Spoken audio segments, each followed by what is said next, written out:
Everything's fine. I took care of it. Nothing's going to take you from me, Nanami.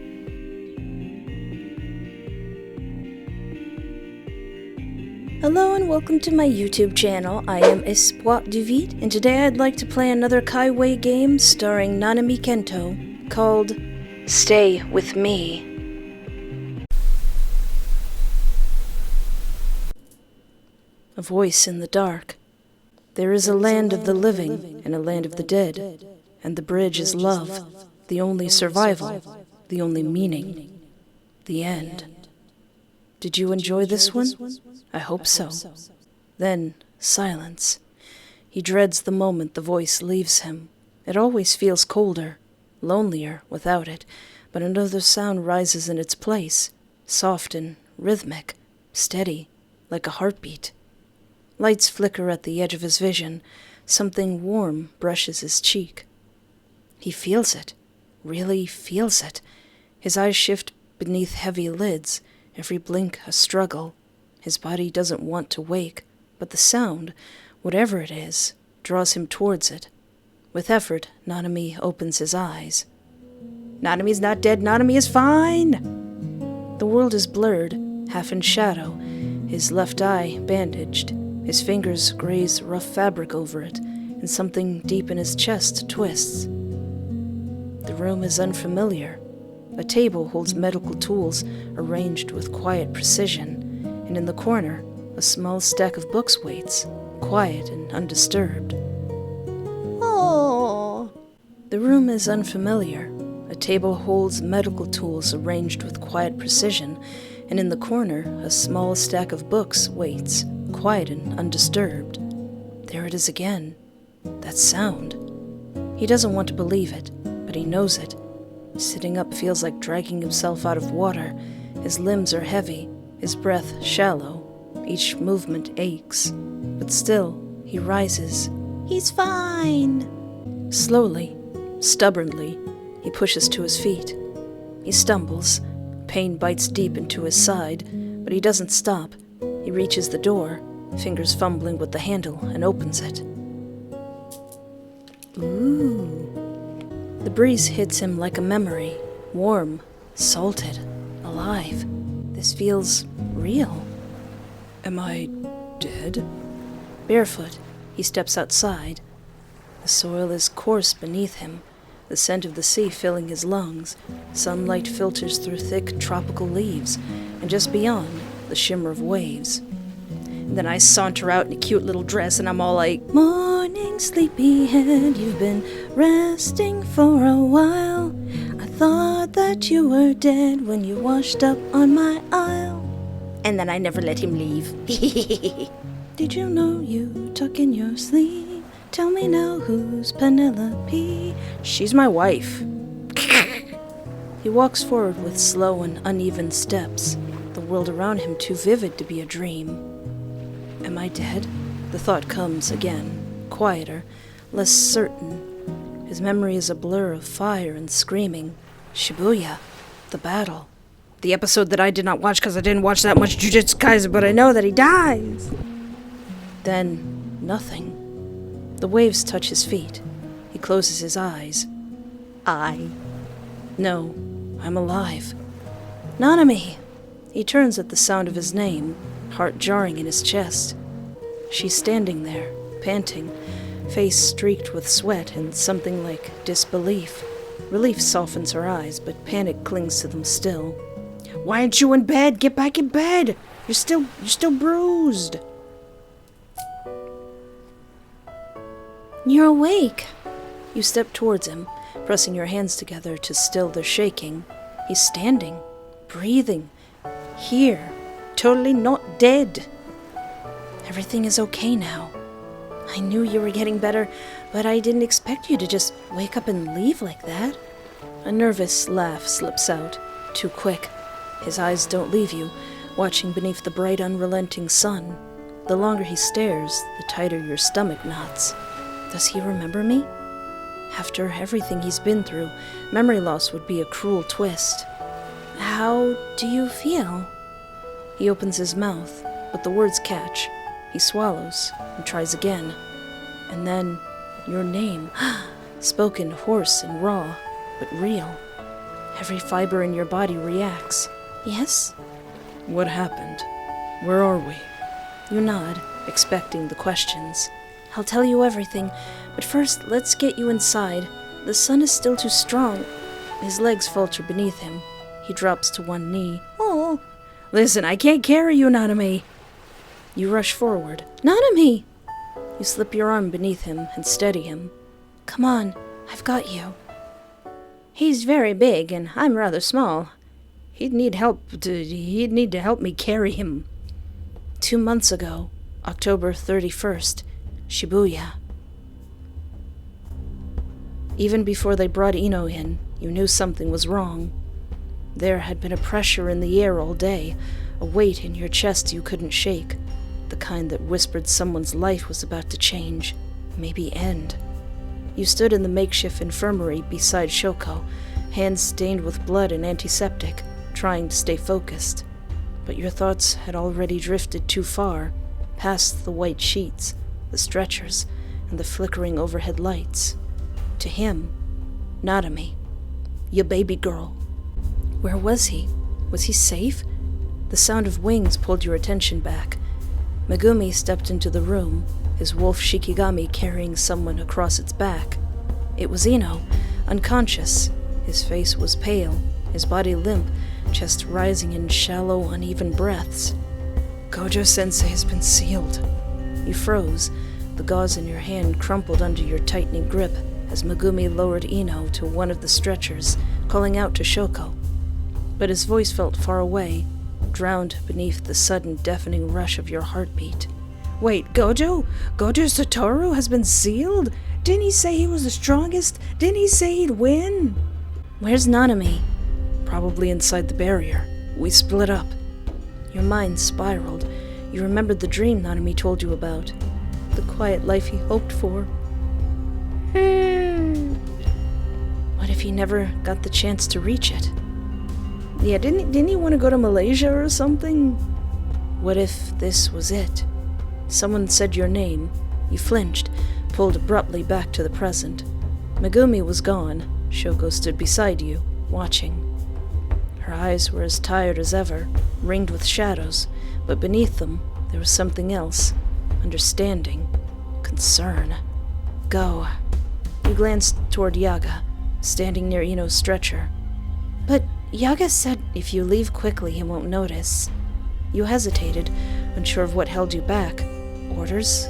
Guilt? Or the fear of what you might find? I just want to check on him. Shoko's lips curved into the barest hint of a smile, the kind shared between two people who had seen too much and still chose to care. Of course you do. You nodded, your throat tightening. I'll be back soon. You found him in the metro station, bleeding but still standing. From your position, you saw him alone, facing a powerful curse that loomed nearby, mourning another that was already dissolving into the air like smoke. You moved carefully, summoning a veil of poison between Nanami and the curse. Just as the energy began to form, he turned, his eyes widening in disbelief. What are you doing here? Leave. The curse moved faster than your technique. Before the veil could solidify, it hurled a blast of fire.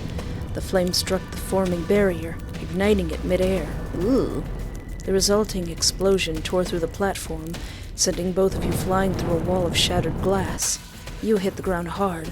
Pain bloomed along your side. You tasted blood in your mouth. Nanami lay nearby, slumped against the wall. His head lolled, blood matted in his hair. You heard curses approaching. You had to get him out of there.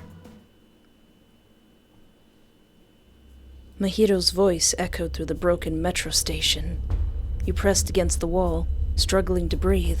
You hadn't made it far. There were too many curses and transfigured humans. Ooh. Even if you reached Shoko now, you'd be leading them straight to her. To the others. You looked down at Nanami. You'd done what you could, but it wasn't enough. Your phone was already in your hand. You didn't remember grabbing it. Blood smeared the screen as you dialed the number. It rang once. Of all the calls I was expecting, Yours wasn't one of them. I need a favor. Bring... I can never pronounce that kid's name. Wee. I'm laughing at his name, but this is a dire situation. My husband is about to die. I need a favor. Bring Wee. Location's in the message. A pause. You saved her brother's life once. She couldn't say no to you. At least, that's what you hoped. Listen, May. Not a big fan of you, so you'd better help out my husband, gosh dang it. I see. Do you have a place in mind? Your mind was racing. Where should you go?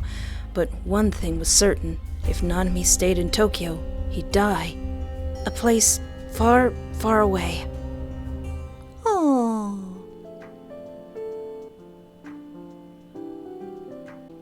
I can go back. The voice on the other end of the line sighs. You need to recover properly, Nanami. You just woke up from a coma. 2 months. Her tone is calm, but firm, like she already knows he's going to argue, and isn't interested in letting him win. The kids are all right. We've got it covered. Relax. But Gojo... It's not the same without him or the others, but we're managing. There's a pause. When she speaks again, her voice softens. And don't feel bad. It's better that you were there, recovering instead of here. With everything that's happened, I don't know if you'd have made it. The culling games, the fight against Sukuna, Gojo's death. How did so much happen in such a short time? Take a vacation. You deserve it. Another voice cuts in, familiar and annoyingly upbeat. Who is this person? I don't know this person. Oh, they're cute. Do they die too? All the cute people die in this show? That's why I can't watch it? You always wanted a vacation, Nanami. Just enjoy it. And with a cute nurse, too. Hee! Nanami exhales, slow and tired. He doesn't respond. His gaze shifts to the window. Outside, she's in the garden. He watches her move, focused, graceful, completely unaware he's looking. She took care of him for 2 full months in this quiet, hidden place no one knew about. She cooked, cleaned, treated his injuries, stayed. He already thanked her more than once. Still, he doesn't understand. Why here? Maybe it was just stress, a trauma response. She needed peace. Was it a coincidence that she brought him to a place he often dreamed about? Did he even tell her about it during one of her breaks? He doesn't remember. And yet, she stayed here, with him. Why? Just come back when you're ready, or don't come back at all and marry... The line cuts out. No, finish. Finish what you were gonna say. Anyway, recover properly and relax. Nanami's fingers tighten slightly around the phone.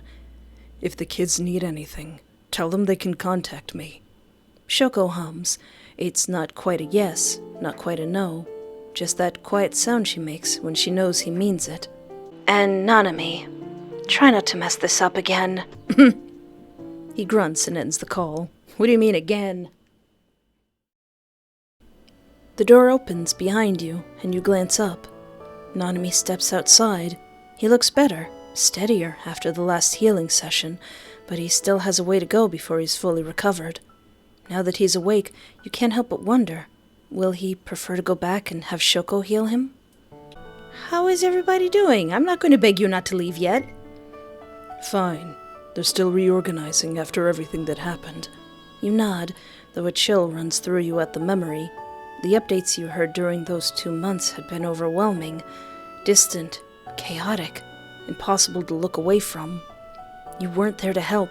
You couldn't be. And still, you were grateful. Grateful that Nanami had been far from all of it.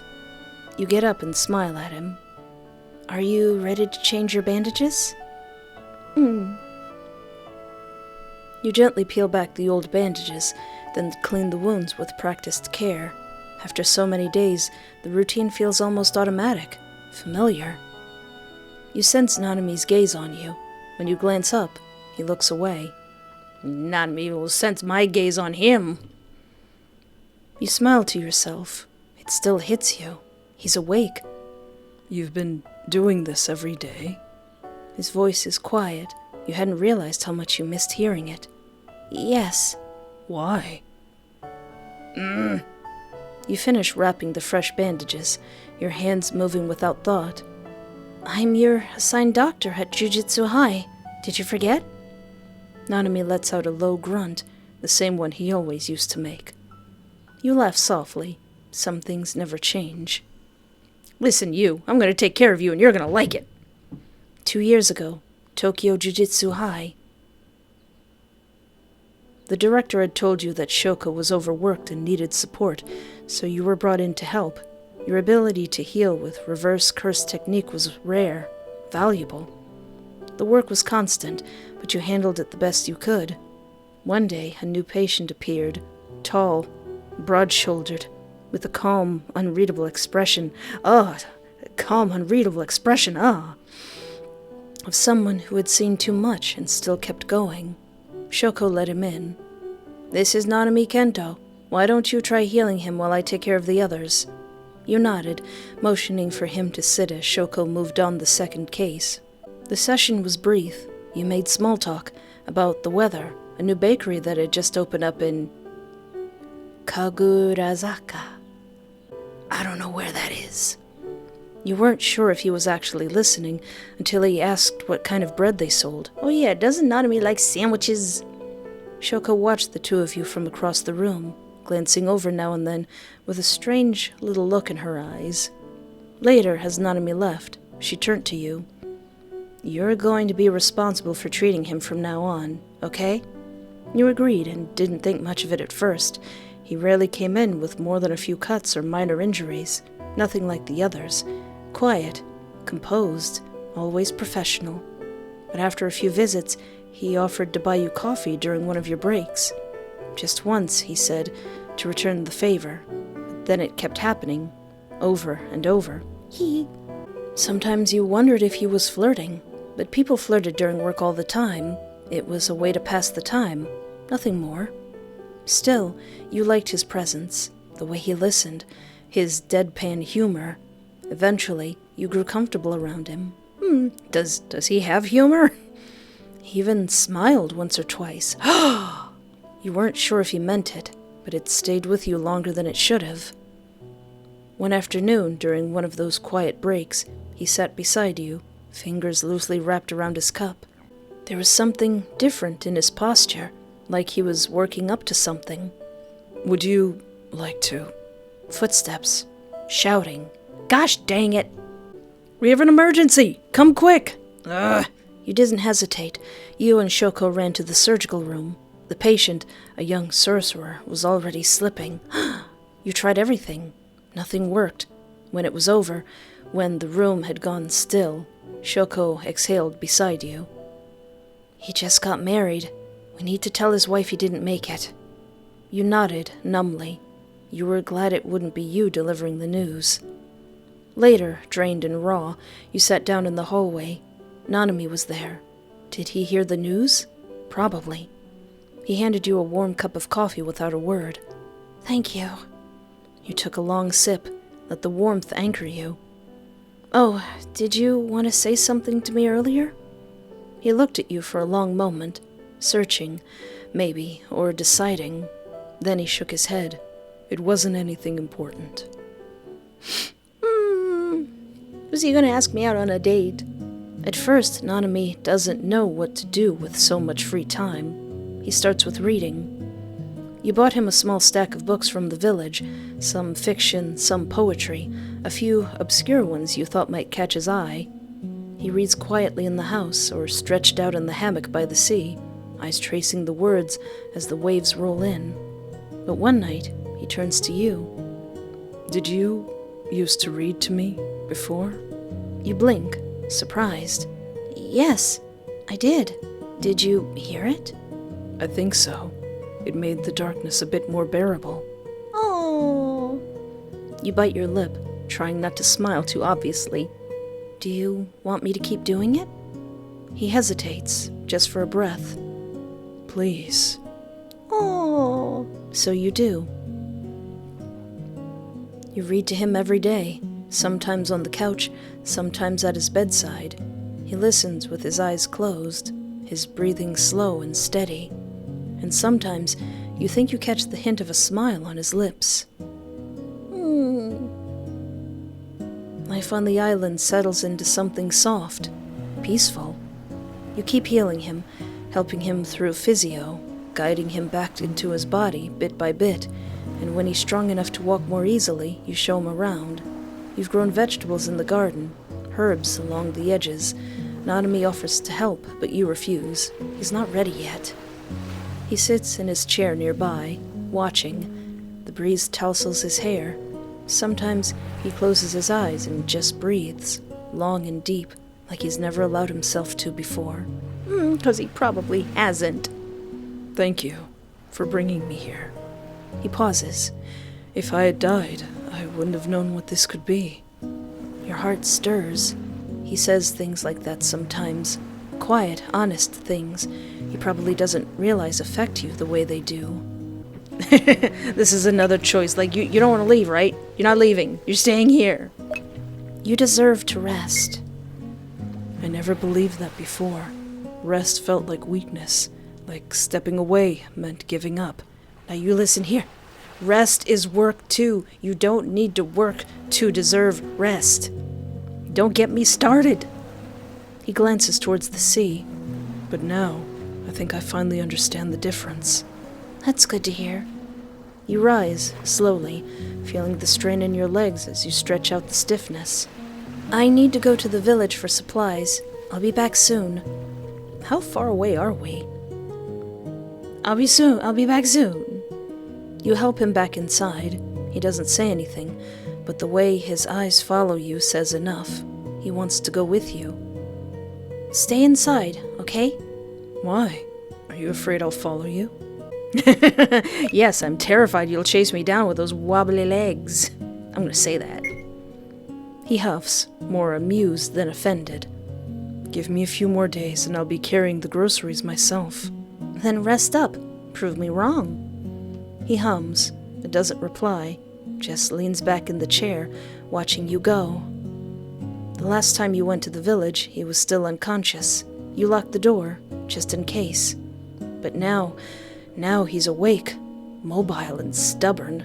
If he wanders too far, he could hurt himself. You glance at the humidifier in the bedroom.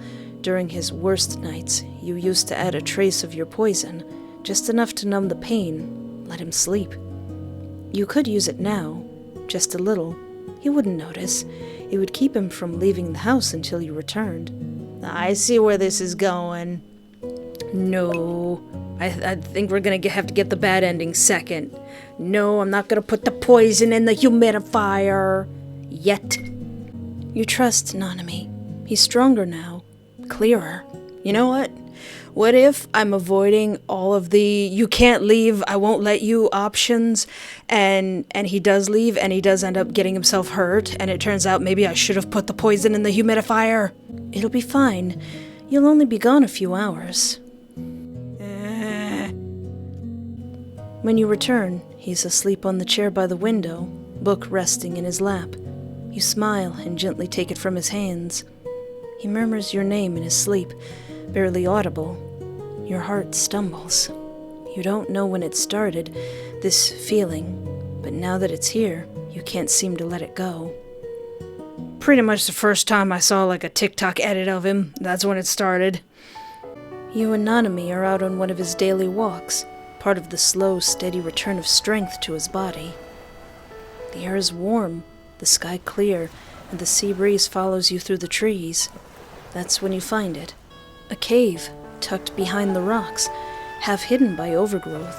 The entrance is wide and cool, the ground inside littered with shells and smooth stone. Ooh, I want to go. Nanami pauses at the threshold.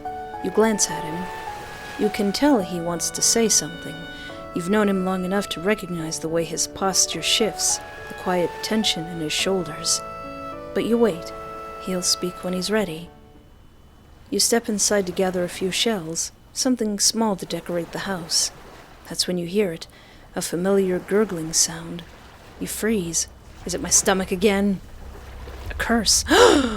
You whip around, but Nanami is still at the entrance. He can't see it, can't sense it yet. You move quickly, summoning a small poison trap and trapping the creature inside it. The air shimmers briefly. The curse writhes, then crumbles, dissolving into smoke and ash. Nanami must have felt the spike in cursed energy, because he calls out, "Is everything okay?" You glance at what's left of the curse, just faint residue now, then turn to him with a bright smile. "Everything's fine. I took care of it. Nothing's going to take you from me, Nanami." But his voice comes again, lower, more serious. "What happened in there? I felt cursed energy." "I'm going to tell him the truth." "It was just a small curse." His eyes widen slightly, and his stance shifts, more alert now. You raise your hands gently. "I already took care of it. Don't worry." You start walking to the entrance. After a moment, he follows. He relaxes a little, but glances over his shoulder more than once.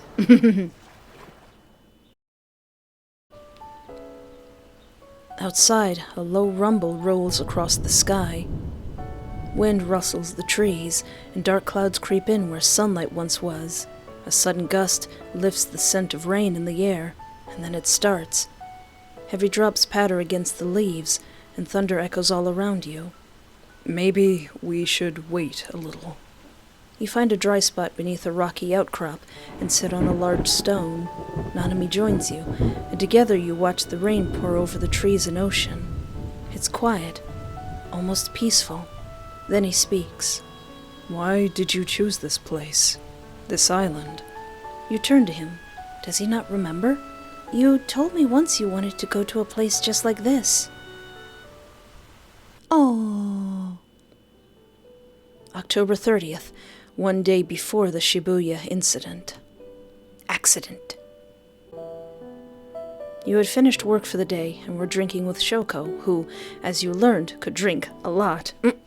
The two of you sat outside on the stairs, watching the night stretch over Tokyo, the bottle of sake between you.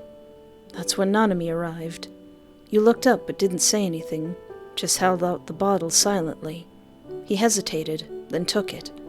At some point Shoko left, maybe to grab more drinks from the convenience store. You aren't really sure. The buzz in your head made the minutes blur together. Or she was leaving so we could have some alone time. Now it was just you and Nanami, in a quiet, comfortable silence. "Do you have a dream?" His voice broke the stillness like a stone into still water. You blinked at him. No one had ever asked you that question, and you never asked yourself. You never really wanted anything. You just did your job, and the idea of wanting something so badly and failing to get it was terrifying. You let out a dry laugh, trying to shake the thought off. "Not really. I don't want anything." "That's a waste." You smiled to yourself. Sober Nanami wouldn't have said that so directly. "What about you, then, since dreams are so important?" He stared at the little sake cup in his hand, then downed it in one smooth motion. "To go somewhere quiet. An isolated island, maybe. Just relaxing, reading a book, feeling the wind." As he spoke, you could almost see it, the image forming behind your eyes like a memory that hadn't happened yet. It was like a glimpse into something you never thought about, a future. Not in any real way, not yours. The feeling felt like tasting a drug, addicting. You wanted to hear him keep talking about it. What else? Something that makes your heart ache when you think about it? He didn't answer right away. Then his voice cut the silence again. "To get married." You glance at his left hand. No ring. Something inside you stirred, but you ignored it. "You haven't found someone you could see a future with?"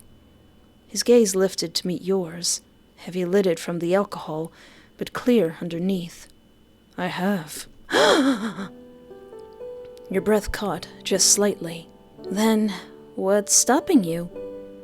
A shadow passed across his face, subtle, but enough to shift the air between you. "I wouldn't bear to leave them behind when I die."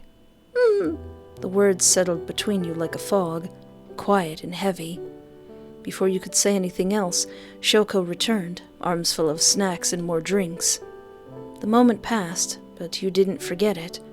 Even long after the night faded, those words stayed with you. They echoed every time you looked at him.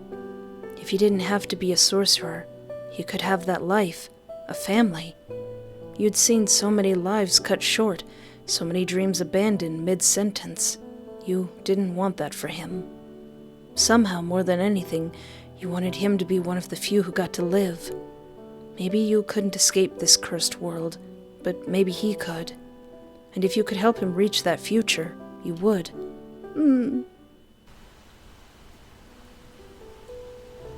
Nanami sits beside you, eyes closed as you finish speaking.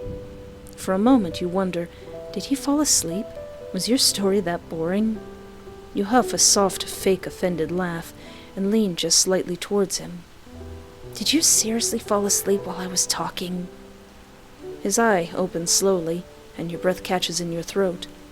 No, I was appreciating the sound of your voice. Oh. His gaze holds yours. You can't look away. I kept dreaming about it. That's what brought me back. You blink. Your heart skips a beat. I was afraid I'd never wake up again. I just wanted to see you one more time. You swallow hard, pulse thudding in your chest. And why did you want to see me again? He doesn't move. He just turns his head slightly to face you more fully. To tell you, it's you. The one I saw a future with. The one who's been by my side in my dream. Your breath catches. I understand if that's sudden. You lean in and kiss him. He freezes for a second, then melts into it. His hand lifts, warm and careful, cupping your face. His thumb brushes slightly against your cheek, and the contact sends a quiet shiver down your spine. Outside, the storm rolls in, thunder distant, rain streaking across the sky. You kiss for a long time, and when it finally breaks, your forehead rests lightly against his. You close your eyes, breathing him in. He smells like warmth and rain and something familiar, something that sinks into your chest and settles there, soft and safe. You lean into his shoulder. He lets you. Together, you watch the storm paint the sea in streaks of gray and silver, and in the silence, your heart settles into something softer than it's felt in a long time.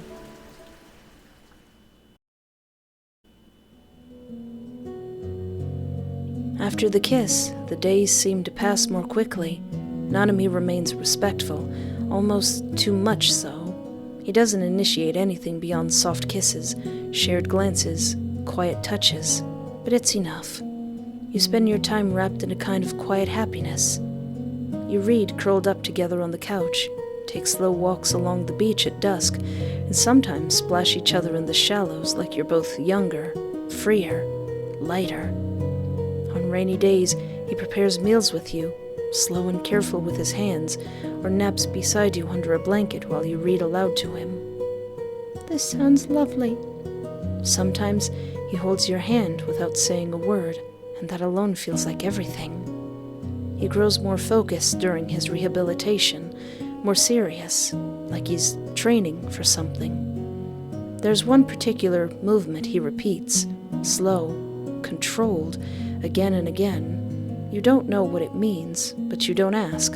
You help him anyway. Soon he's strong enough to join you on trips to the village. You're relieved. It's good to walk beside him again, to know he's there.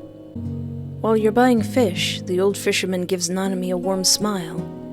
It's great to finally see you. Your wife was very devoted to your recovery. Hee, wife. Nanami glances at you, and you freeze. You let out a breathy, embarrassed laugh and quickly turn away, moving to the next stall before you can say anything. So, I've been promoted to husband now. Your face burns. This community's very traditional, to the point where an unmarried man and woman aren't supposed to live alone together. I didn't feel like explaining the full situation. He studies you for a beat. Likely story. That's a title I wouldn't mind earning.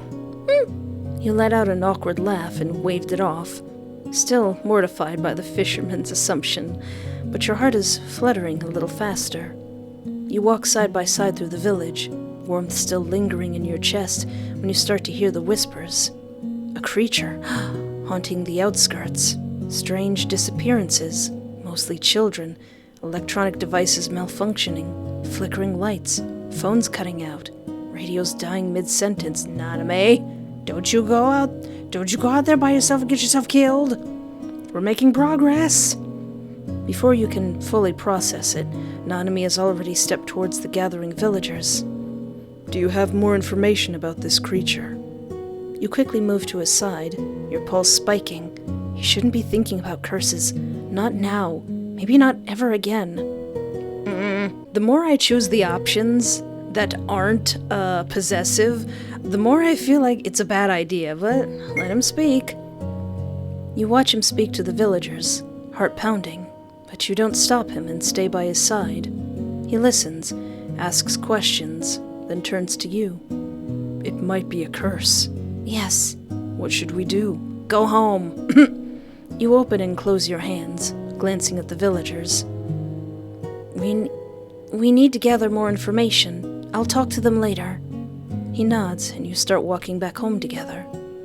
When you finally leave the village, you exhale, a deep breath you hadn't realized you were holding. Nanami has been more active lately.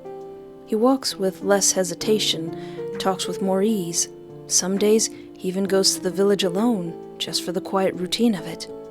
Part of you feels unsettled, wondering if he's going after that curse. But you try not to worry about it too much. That's totally what's gonna happen, isn't it? Isn't it? When he returns today, he finds you in the garden.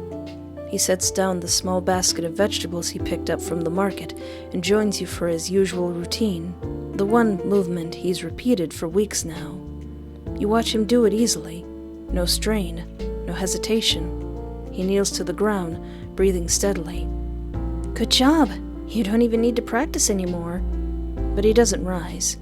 You step towards him, brow furrowed. Are you all right? Do you need me to... He reaches into his pocket. You freeze as he pulls out something small. A ring, simple but beautiful, made of pale, smooth pearls, each one slightly different from the next. Your hand flies to your mouth. I wouldn't be here if it wasn't for you. You brought me back. You helped me remember what it feels like to want something, to have a future. You helped me make my dream a reality, and now I hope we can build the next one together. He holds the ring up to you. Will you marry me? Yes! Yes! Yes! Your breath catches. For a moment, the world goes quiet. Just the sounds of the ocean, the wind threading through the trees, and the steady beat of your heart.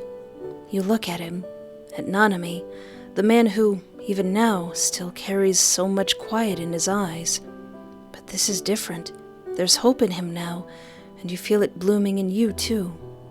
Yes, of course I will. He exhales, like he's been holding his breath for months. When he rises, you meet him halfway and kiss him. His arms come around you, anchoring you against him. And for the first time in a long time, there's nothing pulling either of you away. Just this. Just love. Oh. He's never imagined a future like this. Quiet mornings, the sound of the sea drifting in through open windows, the woman he loves sitting beside him, brushing her fingers over his wrist as she reads aloud. After everything, he thought peace would feel foreign, but it doesn't. It feels right. They're engaged now. She said yes with tears in her eyes and a laugh in her throat. He still sees that moment when he closes his eyes. Her hand at her mouth, the breeze in her hair, and the faint smell of salt and flowers.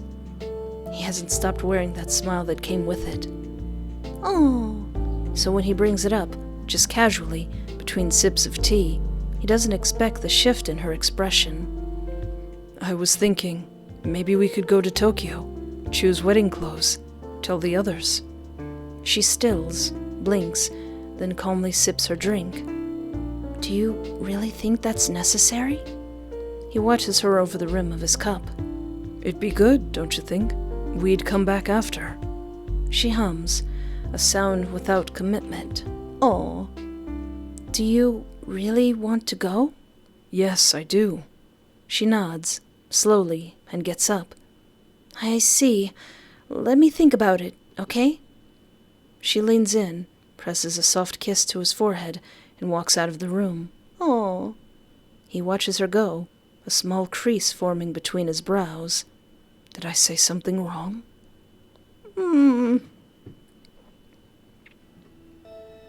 One afternoon, he tries to turn on the television just to check the weather. Maybe he'll listen to something light while he works in the kitchen. But nothing happens. No sound, no static. The screen stays black. He checks the cord, the outlet. Everything's plugged in, exactly as it should be. Strange. Later, he picks up the phone to try calling the village. The line is dead. No dial tone, not even static. Uh-oh. A hollow silence fills the room.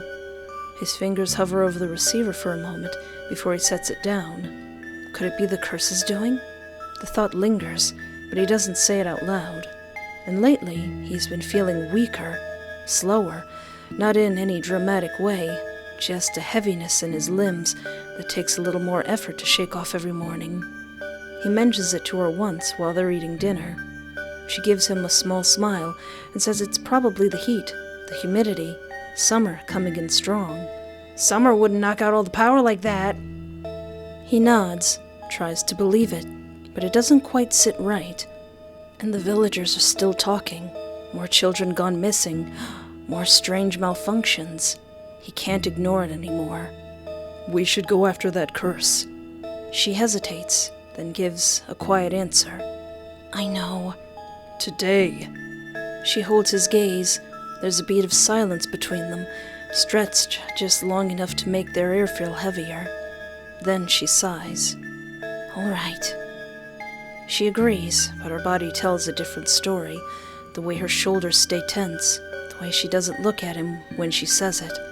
He notices, though he doesn't understand. Why does she seem afraid? They're strong enough, aren't they? Are we not strong enough? Should I have put the poison in the humidifier? You follow the villagers' clues, deeper into the forest. The air thickens around you, damp and heavy. Moss clings to the trunks, and the trees seem to lean inward, like they're watching. You didn't want to be here. Not like this. You glance at Nanami. He walks just ahead of you, shoulders squared, steps steady, like this is just another mission, another curse. But it's not. You didn't pull him back from the edge of death so he could return to his life. You didn't spend weeks at his side healing him, holding him, just to watch the world chew him up again. You don't want him to fight anymore. You want him to stay with you. Hey, that's the name of this game. Safe. The cursed energy hits all at once, jagged and wrong. The curse lurches from the underbrush, fast and snarling, mouth open too wide. Nanami moves to intercept, but you're faster. Your rage surges like blood in your throat. You throw your hand forward, and your poison answers. Not careful, not precise. It explodes from your fingers like venom, dark and burning and alive. You let my husband sleep, gosh dang it! It hits the curse full on, slamming into its chest and wrapping around its limbs, choking it, drowning it in your fury. It screams, high, shrill, and ugly. You don't stop. You push more into it, more than necessary. You burn it down to nothing until the air stinks of rot and smoke and something worse. Ash rains down, catching in your hair. Your chest heaves. There's nothing left of it, not even a trace. Something brushes your arm and you flinch, breath catching in your throat. But it's only Nanami. He's like, honey, turn down the doom music. He steps closer, gently pulling you into his arms. It's all right, my dear. You let yourself lean into him, though your pulse is still racing, adrenaline burning hot beneath your skin. Your hands are trembling, and you don't know if it's from the poison or the fury you haven't fully let go of. Thank you for helping those people. I'll do it for your smile, Nanami. You don't look at him yet. Your heart's still pounding. I'm fine now. You don't need to worry about me so much anymore. I know. Your voice is soft, but it wavers. But I still do. He nods slightly, then steps back just enough to place a hand at your back. Come on, let's go back home. The two of you walk in silence, your fingers brushing lightly, your steps slow through the quiet trees. But something inside you is still burning. How many more times will the world try to call him back? How many more times will he answer? You don't know. Are you willing to find out? They arrive back home. The air feels clearer somehow, like something heavy is finally lifted. He steps through the door and pauses, just for a moment, letting the silence settle around him. Then, out of quiet curiosity, he walks to the television and presses the power button. It turns on, the screen glowing softly. He checks the phone next. It works too. Ah, okay. So it really was the curse. And not his crazy wife. Behind him, he hears the rustle of pages. She's on the sofa now, a book in hand. She looks at him and pats the seat beside her. An invitation. He crosses the room and sinks into the space next to her. Their arms touch, and that small point of contact is all it takes to settle something inside him. She opens the book and begins to read, her rhythm soothing in a way that nothing else is. He closes his eyes and listens. He doesn't need to go back to Tokyo to keep helping. Not really. He can still support them, reach out, stay connected, visit when it's needed. But the pressure is gone, the weight, the sense that everything depends on him. It's been gone for a while now. He's finally learning to relax. And in its place, something else has taken root. Something quieter, more certain. All he can think about now is the dream he once spoke aloud under the stars, barely believing in it. And how soon it'll finally become real. We's gonna get married, y'all. Oh! The sun is setting, casting the sky in warm streaks of orange, pink, and gold. The sea sparkles with the light, waves catching the glow like scattered gems. It's so pretty. The island is alive with quiet celebration, laughter in the distance, soft music playing on someone's old speaker, the scent of grilled food mixing with flowers strung across the wooden arch behind you. You stand barefoot in the sand, holding Nanami's hand as the ceremony unfolds. Barefoot wedding! He looks gorgeous in the fading light, your soon-to-be husband. You try to memorize everything, the way his thumb moves over yours, slow and reassuring, the way the breeze plays with his hair, the way his eyes never leave yours. Going back to Tokyo has been nerve-wracking. The city was loud, sharp, and full of old ghosts. You were afraid that once he was there, surrounded by it all again, he'd choose to leave, to keep fighting, to die. But you didn't try to stop him. You waited, and he chose this island. He chose to stay with you. He clears his throat, and the small crowd quiets. There was a time I thought I knew what I was meant for. Work, responsibility, sacrifice. But you reminded me that living is not the same as surviving. That strength isn't just in endurance, but in choosing peace when it's offered. You gave me that choice, and today I make mine. I choose you. My heart. In every version of this life, I choose you. Wait till I go back and replay this and choose all the yandere options. You don't wait for the official signal. You step forward and kiss him.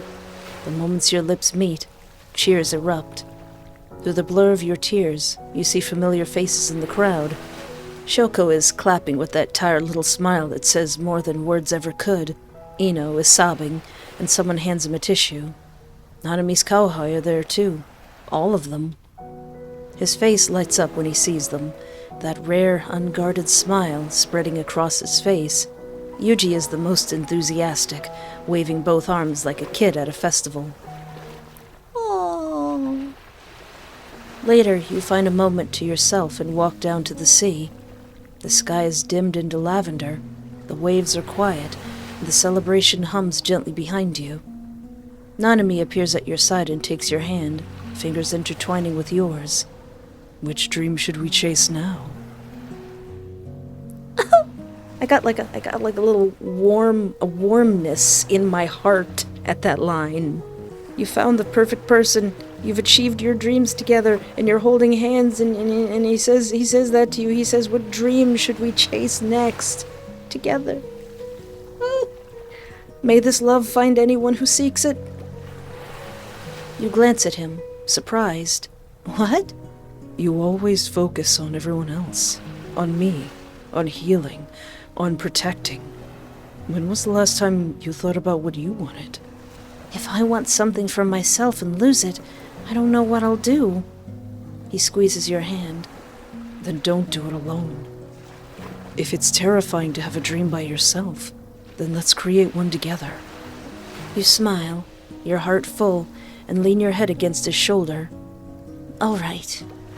And for a moment, just one perfect moment, you wish you could stay like this forever. All right, mock beach wedding every day, Nanami.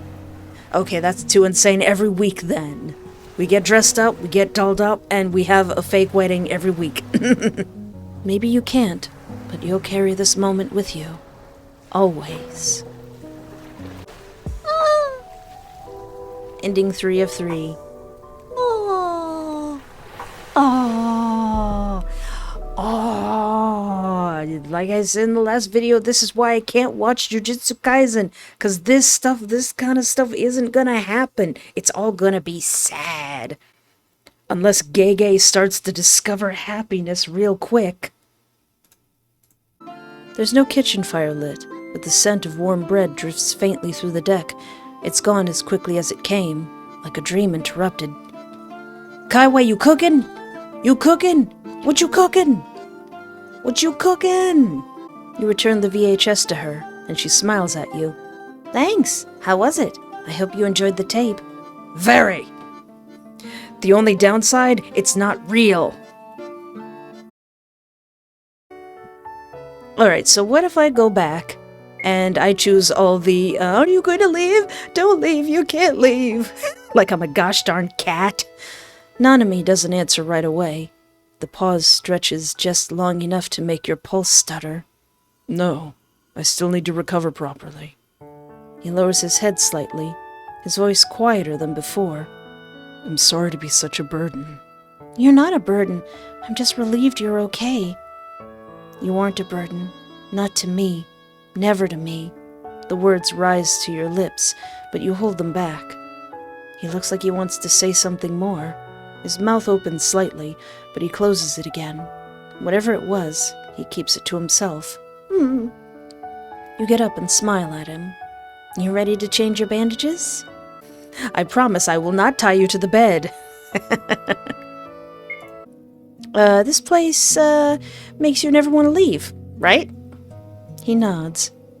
It's dangerous how easy it is to forget the rest of the world exists. Maybe forgetting isn't always a bad thing. He hums, his gaze lost in the sea. You rise slowly, feeling the strain in your legs as you stretch out the stiffness. I need to go to the village for supplies. I'll be back soon.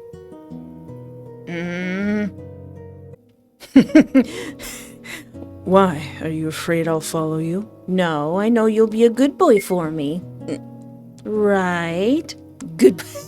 Looking up at a man that's 3 feet taller than me going, be a good boy now. He lets out a quiet hum, eyes drifting to the side. Be careful. Oh, is he blushing a little? Always. The last time you went to the village, he was still unconscious. You locked the door, just in case. Now you're going to lock it because you're crazy. Oh yeah, the poison that'll immobilize Nanami, the poison created specifically for Nanami, Nanami's poison. Put the poison in. Put the poison on me. Take the poison off me. Put the poison on me. On him. So that he can't. Put the poison in the humidifier. Alright, editor me, cut that out. Cut that out. That was ridiculous. That's just me being silly. Don't put that in. That's dumb. You walk towards the humidifier and prepare to activate your technique. But your hand hovers. You pause.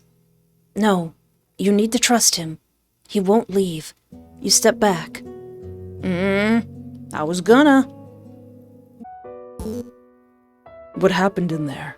I felt cursed energy. Don't tell him. I thought I saw something, but it was nothing. Don't worry. You begin walking to the entrance. He doesn't press, but his eyes linger on the cave one last time before he follows after you. You quickly move to his side, your pulse spiking. He shouldn't be thinking about curses. Not now. Maybe not ever again. Convince him to go back. Nanami, stop. You shouldn't be getting involved. You're still wearing an eye patch. He turns to you, brows slightly drawn. They might need help. You're still not completely healed, and your weapon isn't here. Oh yeah, your sick knife that looks like your tie. You reach gently for his hand. I'll talk to them later. Let's just go back home for now. You pause. Please. He looks at you for a long moment, then sighs. A small, tired smile touches his lips.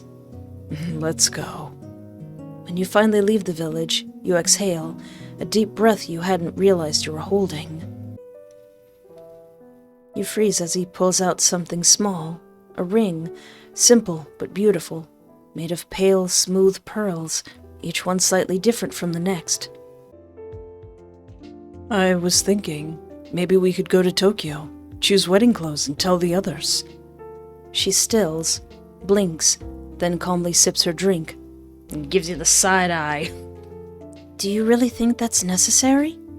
He watches her over the rim of his cup. It'll be good, don't you think? We'd come back after.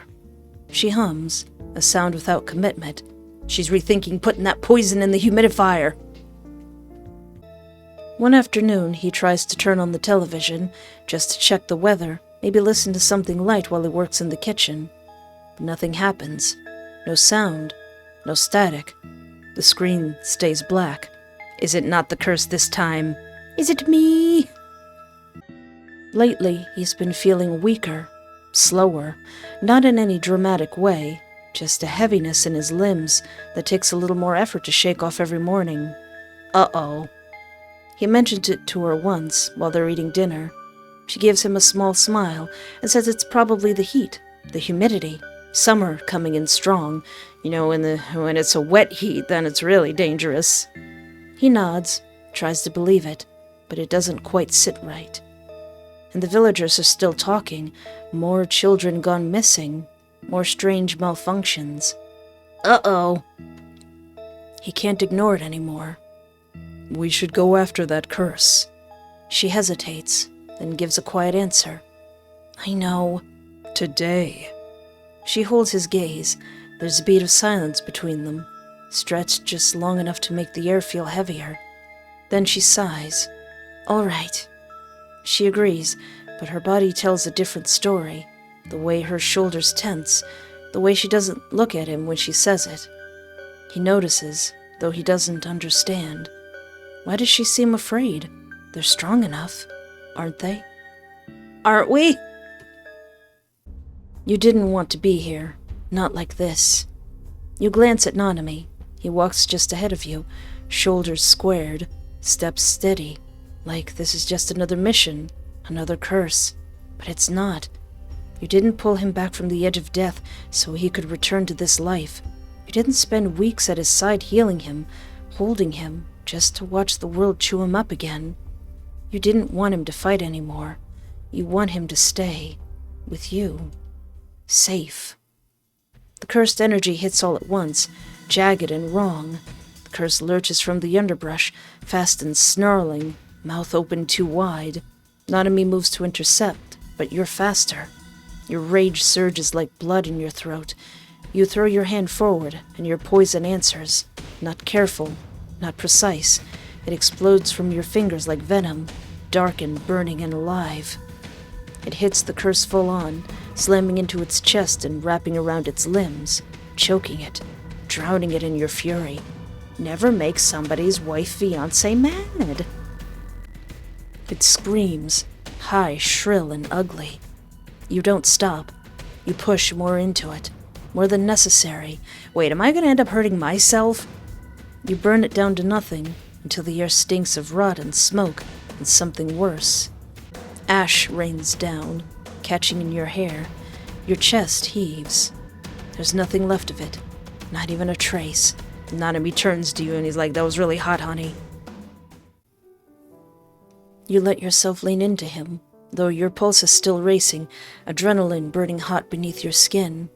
Your hands are trembling, and you don't know if it's from the poison or the fury you haven't fully let go of. Thank you for helping these people. You don't look at him yet. Your heart's still pounding. I'm fine now. You don't need to worry about me so much anymore. I know. Your voice is soft, but it wavers. But I still do. He nods slightly, then steps back just enough to place a hand on your back. Come on, let's go back home.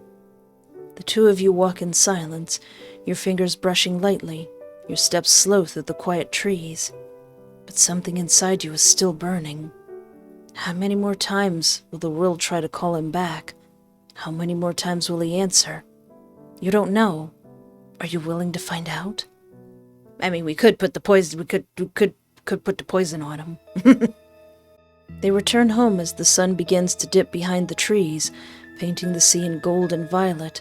The air is warm, still. No birdsong, no wind. There's a sweet smell in the house. Comforting. It makes him relax. My dear, can you please turn on the humidifier? She hesitates, just for a moment, then nods and flicks it on. Does this humidifier smell a little bit different today, honey? He takes a deep breath.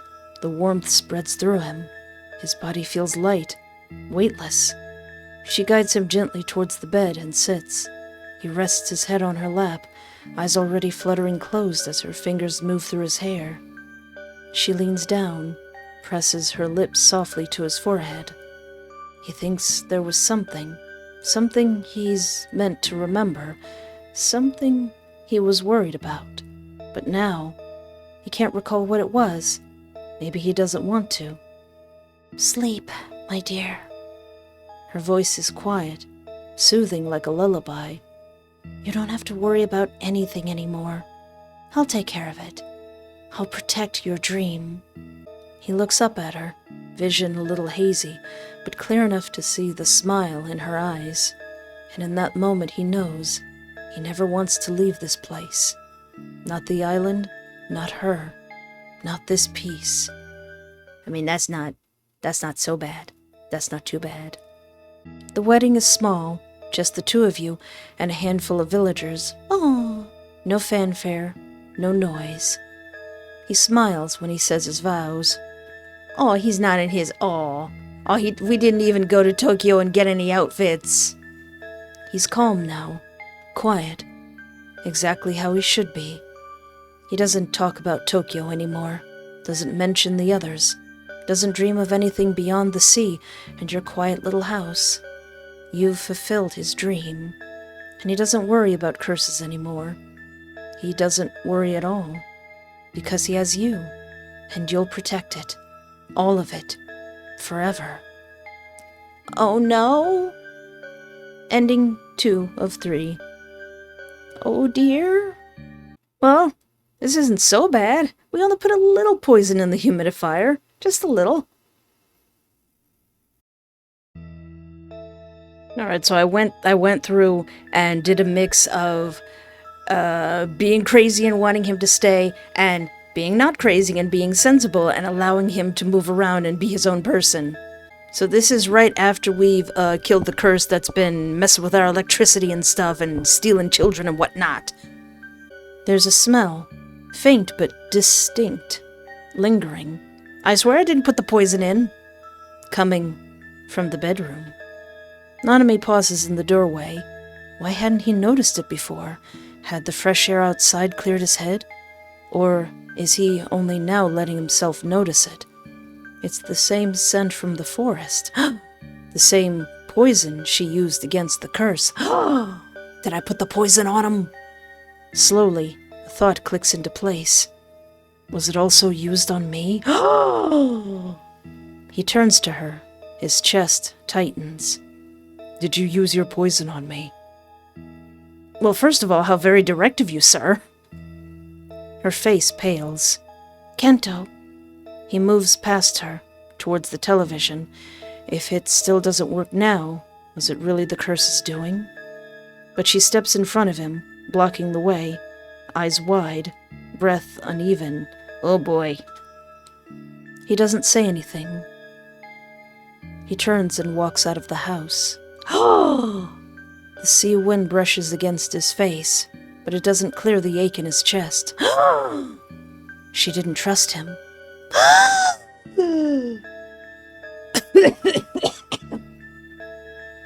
He knows her fear came from love, but it doesn't soften the betrayal. Oh, we don't get no ocean wedding. You run after him, bare feet hitting the sand, heart pounding harder with every step. The shore is soft beneath you, pulling at your ankles like it's trying to keep you in place. Kento, please, I'm sorry. I'm sorry I put the poison on him. Your voice is raw, carried away by the ocean wind. I was just afraid you go back to that life. If you go back, you'll die. You know you will. Finally, he looks back at you. There's no anger in his eyes, just something worse. Sadness. I never said I was going back, but that's not your choice to make. Please, just stay. Stay here with me. That's the name of this game. He looks at you for a long moment. I need time. His voice is calm, but there's a distance in it. Let me come with you. I need you to trust me. He says it gently, but the words hit hard. You didn't do it before, so I'm asking you to do it now. I need some time to myself, to think. I'll let you know my answer soon. Then he turns again and walks down the beach until the wind and the waves swallow the sound of his footsteps. You fall to your knees in the sand, hands at your chest, like they might hold it together. You didn't want to hurt him. You just wanted to keep him safe, keep his dream alive. But maybe, in trying too hard to hold on, you pushed him away for good. Ending 1 of 3. No. If you go off Nanami, Gege will get you. Gege's gonna get you. Well, that was Stay With Me, another amazing game by Khywae. And the writing in these are immaculate. I should probably Google what the word immaculate actually means. Free from flaws or mistakes. Perfect. It's got my heart all aflutter and tears in my eyes. If you're watching this on YouTube, I had to cut out the honeymoon. But if you're over the age of 18, you can support this developer by joining their Patreon or purchasing the full blessing for yourself. I know I keep saying it, but I cannot. I play these games, and then I go and watch actual Jujutsu Kaisen, and I'm gonna be sad because I can't marry everybody. And if you would also like to join me in the Delulu, please peruse my channel and pick up a fictional husband or two. And don't forget to like, subscribe, or interact in any way that's comfortable for you, because we're going to make it to 100,000 subscribers. And until next time, thank you so much for hanging out with me. Take care of yourself, have a great night, and remember, there is always hope.